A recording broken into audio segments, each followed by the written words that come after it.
Hello chess friends, and welcome to Isouard's chess channel, and welcome to my best chess games of all time series. So in this series you see the best of the best chess games that have been ever played in chess history.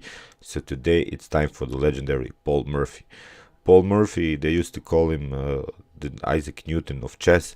He was the best tactician in the 19th century, and he was one of the best players in chess history. He was known for his fast development, for his attacking ideas, for his rook sacrifices, queen sacrifices, well, many sacrifices, and he played really this nice attacking chess. So today I wanted to show you this legendary game.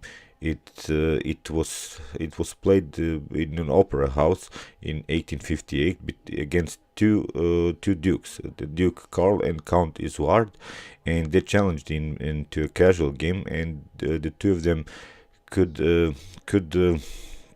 help each other against him, and he really crushed him in 17 moves in this game. So let's see now the game.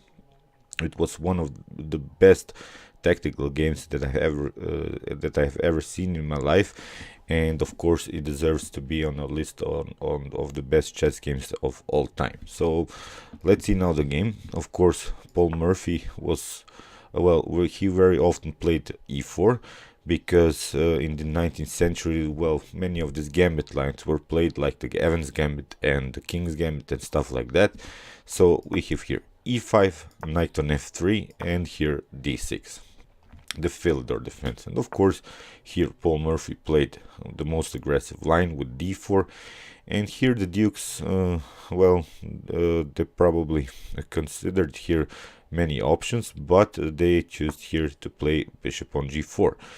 It seems that white is pinned here, but it's really not so, because here Paul Morphy decides to take d takes e5, and of course d takes e5 doesn't work because you get then queen takes on d8, and after king takes on d8 you then white can take here simply the pawn on e5 with a double attack on the bishop here, and of course on the square f7. So that's why the two dukes decided to first take here this knight on f3, and here we have queen and takes on f3, and then after that d takes e5.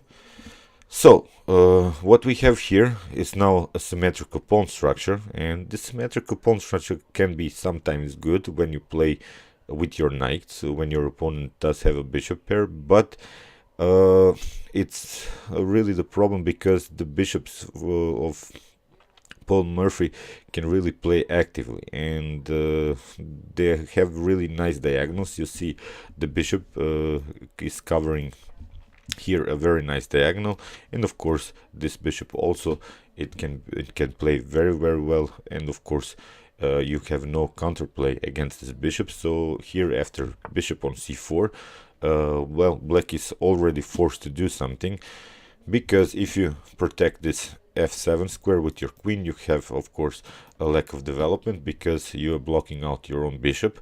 And here the only active move for black is the knight of f6, which was played by the dukes, and here we have queen on b3 by Paul Morphy, again with this double attack here on this f7, and win of course here on this b7 pawn. So now what to do? The dukes already made mistakes in the game, so of course they play first here to protect this f7, and here Paul Morphy doesn't even care about this b7 pawn. As I said, he was known for his fast development, for his piece activity, and that's how you should play chess. He played of course first knight on c3. As I said, he doesn't care here for the b7. He plays simply straightforward, and he wants to use all of his pieces in the attack. So here we have c6, which is of course now defending the b7, and probably dukes thought, okay, we have occupied here this d4 and d5 b5 square, so there's no way for Paul Morphy to jump in somehow on these squares, but of course he would jump exactly on one of these squares, and first he played bishop on g5 with the pin on the knight, of course, and now you see all of his pieces on the best squares, they are on the most active squares, and now we have a very nice attack. You see, the problem is now that black cannot develop here for knight from b to d7. He cannot do that because then you get queen takes on b7, because well, white is one move from castling, and probably Paul Morphy thought that he wants to first secure his king and then go for the attack. You see, this bishop is of course well, it's hard to develop, and it's already too late because the piece activity of Paul Morphy is too strong. Here he played b5, and what you get, of course, you get what you wanted. Here, of course, he took out the b5 with the knight. We have c takes b5, and now bishop takes on b5 with the check. Of course, the knight from f cannot defend here the king because of the pin, so the only move is knight from b to d7. So what to do now? We have to use all of our pieces on the attack. You see, Paul Morphy was very familiar with this principle in chess, and he of course played queenside castling. Now the rook is also attacking here this d7, and here the two dukes decided to bring another defender into defense. And what we do here, of course, let's do a rook sacrifice for the exchange on the knight on d7. Again, knight from f on d7 doesn't work, so you have to take with the rook.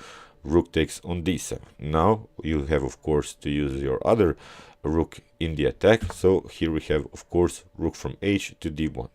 Now all of the pieces of Paul Morphy have participated on the attack, and you see, it's basically that here black didn't play with without his bishop and without his rooks, and of course you cannot play a chess game like that, and that's why they got punished very easily. So we have again, well, this double pin situation here, and here they tried queen on e6. Of course, they want to trade the queens, and then after that give up maybe here this rook for the exchange, but then of course you can retake with your knight because they get out of the pin. So here Paul Morphy finds now this monstrous tactical shot.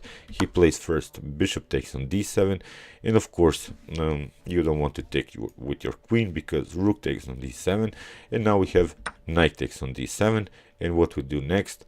Okay, we have sacrificed almost all of our pieces. Let's sacrifice also our queen.